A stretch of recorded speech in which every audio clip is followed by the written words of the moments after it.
అదే RTV app వార్తల్ని క్షణాల్లో చదివే అవకాశం ఉంటుంది. ఒక న్యూస్ పేపర్, ఒక టెలివిజన్ ఛానల్ మీ చేతుల్లో ఎప్పుడూ ఉంటాయి. నమస్కారం, మీరు చూస్తున్నారు ఆర్టీవీ హెల్త్. నేను సహస్ర. పుట్టుకతోనే చాలామందికి చేతులు కాళ్ళు లేక అంగవైకల్యంతో పుడుతూ ఉంటారు. అయితే వాళ్ళు పుట్టిన తర్వాత చాలా సందర్భాల్లో మనం ట్రాన్స్ప్లాంట్ చేసి అంటే ఆర్టిఫిషియల్ లెగ్స్ కానీ ఆర్టిఫిషియల్ హ్యాండ్స్తో బతికిన వాళ్ళు మనం చాలాసార్లు చూస్తాం. అయితే ఇప్పుడున్న టెక్నాలజీ ప్రకారం వీళ్ళకి తిరిగి చేతులు కానీ కాళ్ళు కానీ ట్రాన్స్ప్లాంట్ చేసే అవకాశం ఉందా లేదో కూడా ఈరోజు తెలుసుకుందాం.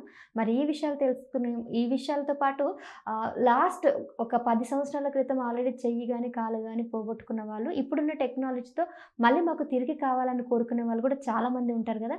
మరి వాళ్ళకు కూడా ఛాన్సెస్ ఉన్నాయా లేదా అనే విషయాలు కూడా తెలుసుకుందాం. మరి ఈ విషయాలు తెలియజేయడానికి ప్రస్తుతం మనతో పాటు ఉన్నారు doctor Gopinath Bandari, Apollo hospital hand and wrist micro surgeon. నమస్తే సార్. నమస్తే సార్, పుట్టుకతోనే బై బర్త్ చేతులు కాళ్ళు లేని వాళ్ళు మేబీ అప్పట్లో పోలియో అంటారు. ఆ పోలియో కాకుండా ఇంకొంతమంది ఎనీ లోపం వల్ల కూడా చెయ్యి లేకుండా కూడా పుడుతూ ఉంటారు. ఇక్కడ పూర్తిగా చెయ్యి లేకపోవడము, లేకపోతే వేలు లేకపోవడము, ఈ హ్యాండ్ లేకపోవడము, మొండి చేయితో పుట్టిన వాళ్ళు కూడా ఉన్నారు. సో వాళ్ళకి ఏమైనా ఛాన్సెస్ ఉన్నాయంటారా మళ్ళీ ఇప్పుడున్న టెక్నాలజీ ప్రకారం చెయ్యి అతికించడం? ఓకే, సో బేసికలీ మీరు చెప్పేది congenital absence of body part, అంటే పుట్టుకతోనే ఒక బాడీలో భాగం చేతులు కానీ కాళ్ళు కానీ లేకపోవడం. ఓకే, దీంట్లో కూడా డిఫరెంట్ లెవెల్స్ ఉంటాయి. ఏ లెవెల్ వరకు ఉంది, ఎంత సివియారిటీ ఉంది అనేది మనం పరిగణించుకుంటాము. సో ఎవరికైతే పుట్టుక నుంచి ఒక భాగం లేదో వాళ్ళకి ఆ మిగిలిన కొంచెం, ఫర్ ఎగ్జాంపుల్ ఇక్కడ వరకే హ్యాండ్ ఉంది, ఇది లేదు. సో వాళ్ళకి డిఫరెంట్ కారణాలు ఉంటాయి. అంటే ఆమ్నియాటిక్ బ్యాండ్ సిండ్రోమ్ అనే కండిషన్ ఉంటుంది. అదేంటంటే లోపల బొడ్డు తాడు అంటాం కదా, ఆ తాడు మెడ చుట్టూ తాడుతో పుట్టాడు అట్లా మీరు వినే ఉంటారు. ఓకే, సో అదే తాడు లోపల చేయి చుట్టూ ఒక కన్స్ట్రిక్షన్ లాగా అయిపోతుంది. అది క్రమేణా దాన్ని గట్టిగా ముడివేసినట్టుగా అయిపోయి ఆ భాగానికి బ్లడ్ సప్లై అనేది లేక హ్యాండ్ లోపలే ఆ పార్ట్ తెగిపడి చనిపోతుంది. పొట్టలో ఉన్నప్పుడే జరిగే ప్రక్రియ ఇది. So congenital amniotic band syndrome are constriction band syndrome అంటాం అనమాట ఇది. సో అట్లా కొందరికి చేతులు లేకపోవడం ఆర్ ఫింగర్స్ లేకపోవడం ఆర్ ఫింగర్స్కి కూడా కొంచెం ఇట్లా కన్స్ట్రిక్షన్స్ లాగా రింగ్స్ లాగా పుడతారనమాట. సో ఇలాంటి కండిషన్లో ఉన్న వాళ్ళకి ఆ మిగిలిన భాగం అనేది నార్మల్ స్ట్రక్చరే ఉంటుంది. సో వాళ్ళకి ట్రాన్స్ప్లాంట్ అనే ఆప్షన్ ఉంది. ట్రాన్స్ప్లాంట్లో ఏం చేస్తామంటే ఎవరైనా బ్రెయిన్ డెడ్ డోనర్, అంటే యాక్సిడెంట్లో తలకి గాయం జరిగింది, వాళ్ళ చేయి బాగానే ఉంది, వాళ్ళ ఆర్గన్స్ బాగానే ఉన్నాయి అన్నప్పుడు వాళ్ళ ఫ్యామిలీ కనుక కన్సెంట్ ఇస్తే అవయవ దానానికి, అప్పుడు వాళ్ళ నుంచి హార్ట్, లంగ్స్, కిడ్నీస్, లివర్ ఇలాంటివి మనం రిసీవ్ చేసుకొని ఎవరికైతే నెసెసిటీ ఉందో ఐస్ నెసెసిటీ ఉంటే ఐస్, హార్ట్ నెసెసిటీ ఉన్న వాళ్ళకి హార్ట్, లివర్ కిడ్నీస్ నెసెసిటీ ఉన్న వాళ్ళకి లివర్ ట్రాన్స్ప్లాంట్ ఏ విధంగా అయితే ఇన్ని రోజులు చేస్తున్నారో అదేవిధంగా హ్యాండ్ ట్రాన్స్ప్లాంట్ కూడా చేసుకోవడానికి ఆస్కారం ఉంది. సో చేయి లేని వాళ్ళకి చేయి పెట్టడానికి ఆస్కారం ఉంది. ఇది పోస్ట్ ట్రామా, అంటే చేయి ఉండి బ్రతికి యాక్సిడెంట్లో చేయి కోల్పోయిన వాళ్ళకి మళ్ళీ వేరే హ్యాండ్ కావాలి అనుకుంటే సక్సెస్ఫుల్ రేట్స్ ఎక్కువ ఉంటాయి.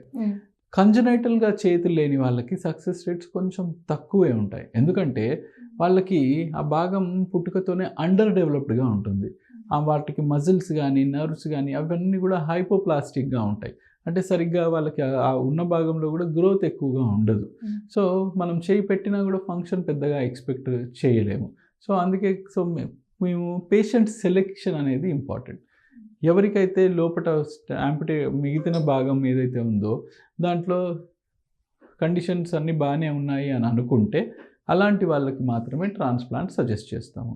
ఆర్ యాక్సిడెంట్లో చేయిపోయింది, చాలా రోజులు అయిపోయింది, మేము రీప్లాంట్ చేయించుకోలేకపోయాము, ఇప్పుడు మాకు హ్యాండ్ కావాలి, ఆర్ 2 చేతులు కాలిపోయాయి, చేతులు లేవు, మాకు ఇప్పుడు చేతులు కావాలి అని అనుకున్న వాళ్ళకి వీళ్ళందరికీ కూడా ట్రాన్స్ప్లాంట్ ఆప్షన్ ఉంది. ఓకే, అంటే ఇప్పుడు ఒక 10 years 20 years అయిపోయినా కానీ అప్పటికి గ్రోత్ అంతా తగ్గిపోతుంది. అంటే ఇక్కడ అండర్ డెవలపింగ్ అని అన్నారు కదా, మరి అలాంటి వాళ్ళకి ఎలా సాధ్యమవుతుంది అంటారు? ఒకవేళ తిరిగి మునుపు చేయి ఉంటే అది సాధ్యమవుతుంది. ఎందుకంటే rest of the body part అంతా నార్మల్గానే ఉంటుంది, వాళ్ళకి తెగిపోయింది పోతుంది అంతే. కానీ పుట్టుక నుంచి లేని వాళ్ళకి అండర్ డెవలప్మెంట్ ఎక్కువ ఉంటుంది, వాళ్ళకి కొంచెం డిఫికల్ట్. ఓకే, సో వీళ్ళు ఇప్పుడు వీళ్ళకి ఎట్లా చేస్తారు సార్? ఒకవేళ మీరు అన్నట్టు బై బర్త్ వాళ్ళకి గానీ, వీళ్ళకి గానీ ఏ ప్రోటోకాల్‌తోని చేస్తారంటే వీళ్ళకి జీవనధార అట్లనేనా సేమ్? యెస్. సో, జీవన్ దాన్ అనేది గవర్నమెంట్ నుంచి వచ్చిన ఆర్గన్ డొనేషన్ అండ్ ఆర్గన్ హార్వెస్టింగ్‌కి సంబంధించినటువంటి ఒక ప్రోగ్రామ్. సో, దీంట్లో ప్రస్తుతానికి మన తెలంగాణ స్టేట్‌లో heart, lungs, kidneys, liver, ice ఇవన్నీ కూడా డొనేషన్‌కి ఆల్రెడీ ప్రోటోకాల్స్ సిద్ధంగా ఉన్నాయి. ప్రస్తుతానికి తెలంగాణలో హ్యాండ్ ట్రాన్స్‌ప్లాంట్‌కి సంబంధించిన రూల్స్ అండ్ ప్రోటోకాల్స్ ఇంకా సిద్ధం అవ్వలేదు. అండ్ వాటికి సంబంధించిన పర్మిషన్స్ ఇంకా స్టేట్ గవర్నమెంట్ నుంచి లేదు. బట్ చాలా పేషెంట్స్ హ్యాండ్ ట్రాన్స్‌ప్లాంట్ కోసం వెయిట్ చేస్తున్నటువంటి సినారియో ఇప్పుడు మన తెలంగాణలో ఉంది. సో, గవర్నమెంట్ దీనికి ఇనిషియేటివ్‌గా తీసుకొని ఆ హ్యాండ్ ట్రాన్స్‌ప్లాంట్ ప్రక్రియని వేగవంతం చేసి వాటికి పర్మిషన్స్ ఇస్తే గనక చాలామంది పేషెంట్స్ చేతులు లేక ఇబ్బంది పడే పేషెంట్స్ వాళ్ళకి తిరిగి కొత్త చేతులని పొందే అవకాశము ఉంది. అండ్ వాళ్ళ పనులు వాళ్ళు చేసుకొని వాళ్ళని సెల్ఫ్ కేర్ తినడమైనా, పని చేసుకోవడమైనా ఇవన్నీ కూడా సెల్ఫ్ యాక్టివిటీస్ చేసుకోవడానికి ఆస్కారం ఉంది. ఇక లెగ్స్ విషయానికొస్తే ఒకప్పుడు జైపూర్ లెగ్ అనేది బాగా ఫేమస్. ఇప్పుడు జైపూర్ లెగ్ కాకుండా అంటే ఆ ప్లాస్టిక్ లెగ్ కాకుండా సో ఒరిజినల్ లెగ్స్ సింథటిక్ అలాంటి ఫ్యాబ్రిక్స్ ఏమైనా ఉంటాయి కదా సార్? సింథటిక్ కైండ్ ఆఫ్ అలాంటివి అందుబాటులో ఉన్నాయా? చాలా డెవలప్మెంట్స్ ఉన్నాయండి ప్రాస్థెటిక్ లెగ్స్లో కూడా.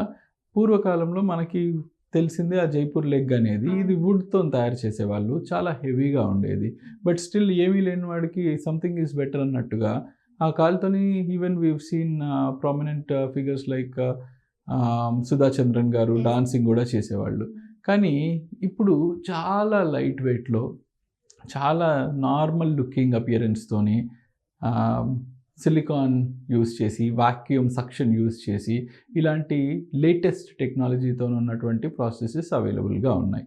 సో ఇవి వన్ లైట్ వెయిట్గా ఉండడమే కాకుండా టూ న్యాచురల్లీ అపీలింగ్ ఉంటుంది. అంటే బయట నడుస్తుంటే వాళ్ళు మామూలు మనిషి నడిచినటువంటి విధంగానే కనిపిస్తూ ఉంటుంది. అసలు వీళ్ళు కొత్త కాలు పెట్టుకున్నారా అనేది కూడా తెలీదు, అంత న్యాచురల్గా కనిపిస్తూ ఉంటుంది. So this is all available in the present market. Multiple vendors కూడా చాలామంది ఉన్నారు. ఈవెన్ కంఫర్టబిలిటీ కూడా అదే ఉంటుంది. అంటే ఒకప్పుడు ఆ వుడెన్ లెగ్తో కనుక అయితే కొద్దిగా బరువు కానీ చాలా ఇబ్బంది ఉండేది, ఇప్పుడు అంత లేదు. ఇదంతా యాజ్ యూజువల్ గానే చేసుకోవచ్చు. ఇది కూడా సేమ్ దానిలాగానే తీసేసి మళ్ళీ పెట్టుకోవడం. ఎస్ పేషెంట్కి అది ఈజీగా నేర్చేసుకుంటారు. అది రిమూవబుల్ అండ్ రీఅప్లయబుల్. ఎవరిది వాళ్ళు స్నానం చేసి మళ్ళీ ఫిట్ చేసేసుకొని నడుస్తూ ఉంటారు. Right so very simple procedure. Okay, thank you so much. తెలుగులో న్యూస్ కి ఫాస్టెస్ట్ యాప్ ఇప్పుడు టోటలీ న్యూ అవతార్లో జస్ట్ 5 seconds లో complete news.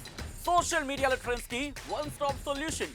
Live TV app voice search option తో ఇప్పుడే డౌన్లోడ్ చేయండి లేదా అప్డేట్ అయిపోండి. యాప్ లింక్ డిస్క్రిప్షన్ లో ఉంది.